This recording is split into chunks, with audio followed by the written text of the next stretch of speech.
इस वक्त हम अयोध्या की तपस्वी छावनी के अशोक वृक्ष के नीचे बैठे हैं और ये अशोक वृक्ष बहुत ही ऐतिहासिक है और इसी वृक्ष के नीचे हमारे साथ तपस्वी छावनी के पीठाधीश्वर जगत गुरु परमहंस आचार्य जी भी बैठे हुए हैं, यहीं से जुड़ रहे हैं और इन्होंने बीते दिन जानकी नवमी से इसी वृक्ष के नीचे अनुष्ठान शुरू किया है।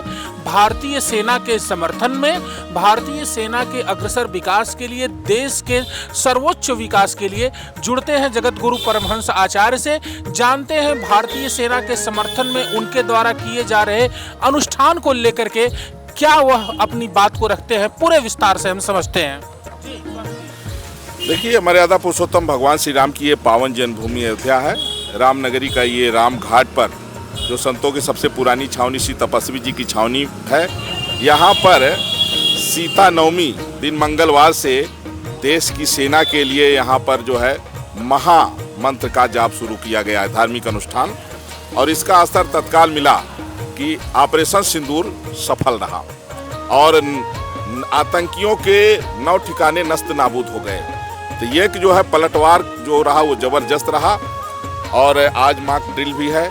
आज देशवासियों को जो है सावधान करने के एक जो है तो यहाँ प्रैक्टिकल होगा पूरे देश में। तो आज जैसे ही हम लोगों को सूचना मिली कि यह ऑपरेशन सिंदूर सफल रहा, सीना चौड़ा हो गया, मन प्रसन्न हुआ। लेकिन हम लोग बेसब्री से इंतजार कर रहे हैं कि पीओके भारत का है और जल्द से जल्द भारत की सीमा में सम्मिलित हो जाए। उसको लेकर के हम लोग धार्मिक अनुष्ठान कर रहे हैं। हमारे साथ में श्री प्रधानमंत्री जन कल्याणकारी योजना के राष्ट्रीय अध्यक्ष है माननीय श्री सूर्यभान सिंह जी हैं ना, और हमारे अयोध्या के प्रतिष्ठित एवं सिद्ध साक्षात हनुमान जी जहाँ विराजते हैं, श्री हनुमानगढ़ी के पूज्य श्री आनंददास जी महाराज जी हैं। और लगातार हम लोग जो है भारतीय सेना को दैवी शक्ति प्राप्त कराने के लिए दिन रात हम लोग जो है महामंत्र का अनुष्ठान कर रहे हैं। श्री राम जय जय राम का वो चल रहा है। और ये अशोक का वो पेड़ है जहाँ पर यहीं अयोध्या के लाखों साधु संत और हम सब लोग बैठ करके यहीं पर हमारा अनशन 12 दिन तक चला, जब माननीय मुख्यमंत्री जी तोड़वाए थे। और वहीं से फिर राम मंदिर का वो जो है तो फैसला आया। ये राम मंदिर का निर्णायक आंदोलन यहाँ से हुआ था। देश हित में कई प्रोटेस्ट यहाँ से सफल रहे और आज ये वही रामनगरी राम घाट तपस्वी छावनी का ये वही जो है वो है अशोक पेड़, जहाँ पर देश की सेना के हित में हम लोग अनुष्ठान कर रहे हैं। और हम लोगों को पूरा भरोसा है कि पीओके बहुत जल्दी भारत में आएगा और उसको लेकर के हम लोगों ने लड्डू का ऑर्डर दे दिया है। ये ऑपरेशन सिंदूर जो है, एक बेटी का सिंदूर पाकिस्तान ने जो उजाड़ा है, उसने खुद को उजड़ने के लिए अपनी कब्र खोद लिया है। जिस तरह से भगवती सीता का हरण करके रावण ने अपना विनाश सुनिश्चित कर दिया था, उसी तरह से सीता नवमी के दिन, देखिए सीता नवमी के दिन सिंदूर ऑपरेशन हुआ है, ये याद दिलाने के लिए कि हम वही हैं। और अब आतंकवादियों के सफाया का बिल्कुल वो शुरू हो गया है। आतंकवादियों की उल्टी गिनती शुरू हो गई है और ऑपरेशन सिंदूर में ही सैकड़ों आतंकवादी जो है गर्दा मिल गए हैं। तो इसलिए ये पलटवार जबरदस्त रहा। लेकिन देशवासी अभी इससे नहीं, पीओके लेने के बाद हमारा बदला पूरा होगा। वंदे मातरम। महाराज जी, आज शाम को मॉक ड्रिल भी होगी। अयोध्या के राम मंदिर के अंदर भी संभावना जताई जा रही है, रामपथ पर भी संभावना जताई जा रही है कि आज सायरन बजेगा। इस दौरान आपकी क्या तैयारियां रहेंगी? जब शाम के 7 बजे सायरन बजेगा तो आप क्या करेंगे? तपस्वी छावनी से कैसे भक्तों को सचेत करेंगे? नहीं, ऐसा है कि पूरे देश में एक ये जागरूक करने के लिए लोगों को है, क्योंकि काफ़ी दिन से ऐसा नहीं हुआ है। एक बार 90,000 सैनिक पाकिस्तान के सरेंडर किए थे, उनको जिंदा पकड़ लिया गया था, हमारे भारतीय सेना ने जिंदा पकड़ा था। तो अब पाकिस्तान के जो रवैया है वो दुनिया के नक्शे से मिटने का समय आ गया है। तो आज मॉक ड्रिल का हम लोग जो है इंतज़ार कर रहे हैं और उससे देश में लोग एक जागरूक होंगे।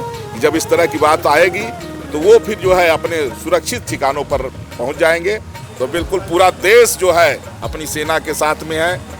और मैं तो धन्यवाद दूंगा उन लोगों को भी जो अभी तक गलत रास्ते पर थे, लेकिन अब वो इस समय देश के साथ खड़े हो गए हैं। तमाम ऐसे लोग थे और उन पार्टियों को भी मैं धन्यवाद दूंगा कि इस समय सारी पार्टियां सेना के साथ खड़ी हैं और ये होना चाहिए। देखिए, आपसी मतभेद एक अलग बात है, आरोप प्रत्यारोप अलग बात है, लेकिन जब बात देश की आए तो सब पूरा देश एकजुट खड़ा हो, और आज पूरा देश एकजुट खड़ा है। सारे पक्ष विपक्ष सारे सब सेना के साथ खड़े हैं, तो निश्चित रूप से भारत कुछ बड़ा करने वाला है और हम लोग इसका इंतजार कर रहे हैं। महाराज जी, ऑपरेशन सिंदूर के समर्थन में आप क्या कहेंगे? मैं ऑपरेशन सिंदूर के समर्थन में जो हम लोगों का तपस्या है, जो हम लोग पूजा पाठ करते हैं, देश के हित में करते हैं। हमारी सेना आज पाकिस्तान को नस्तो नबूद करने के लिए जंग छेड़ी हुई है। जो हमारे निर्दोष भाई बहन मारे गए हैं, उनके लिए ऐसा होना बहुत ज़रूरी है। पाकिस्तान को सबक सिखाना चाहिए, और इस मामले में मैं सारे देश के सारे पार्टियों को धन्यवाद देना चाहता हूं कि सारे लोग एक साथ इस विपत्ति के घड़ी में एक साथ खड़े हैं, एक सुर में बोल रहे हैं। चाहे जिस दल के हों, चाहे पक्ष के हों या विपक्ष के हों, सारे नेताओं का यही उद्देश्य है कि पाकिस्तान को नास्ता नबूस्त कर दिया जाए और पीएको को हिंदुस्तान में शामिल कर लिया जाए। इसी उद्देश्य के चलते आज सेना ने सिंधु आक्रमण पे सफलता पाई है। 9 ठिकानों पे बताया जा रहा है सफल ऑपरेशन रहा है सेना का, और हम लोग निरंतर हनुमान जी महाराज से प्रार्थना करता रहूँगा कि हनुमान जी महाराज इसी तरह हमारे सेना के मनोबल बढ़ाते रहिए और वो पाकिस्तान में अंदर तक घुसकर लाहौर तक कब्जा करे। यही हम लोगों का मनोकामना उद्देश्य है, और हनुमान जी से यही प्रार्थना है सेना को मनोबल हमेशा बढ़ता रहे, निरंतर वो लोग अटैक करते रहे, और हम लोग यदि आवश्यकता पड़ा तो हम लोग भी लड़ने के लिए तैयार हैं। पाकिस्तान के नस्ता नबूद करने के लिए हम लोग भी नौजवान हैं। हम लोग महाराज जी के हर संघर्ष में कदम से कदम हमारा संगठन आपके साथ में है, और देश हित में, समाज हित में, सनातन हित में हम लोग पूरा कदम से कदम मिला के सरकार के साथ चल रहे हैं। ऑपरेशन सिंदूर के समर्थन में अयोध्या के संत महंत सहित तपस्वी छावनी पीठाधीश्वर परमहंस आचार्य जी ने ऑपरेशन सिंदूर को भारत के लिए गौरवपूर्ण बताया, और सेना के समर्थन में उन्होंने जो महाअनुष्ठान जाप शुरू किया है उसके भी बारे में उन्होंने अपनी बात विस्तार से रखी, और इसके साथ ही शासन की जो मॉक ड्रिल परियोजना है उसको भी उन्होंने देश के हित में बताया। मैं देवेश पांडे, अयोध्या।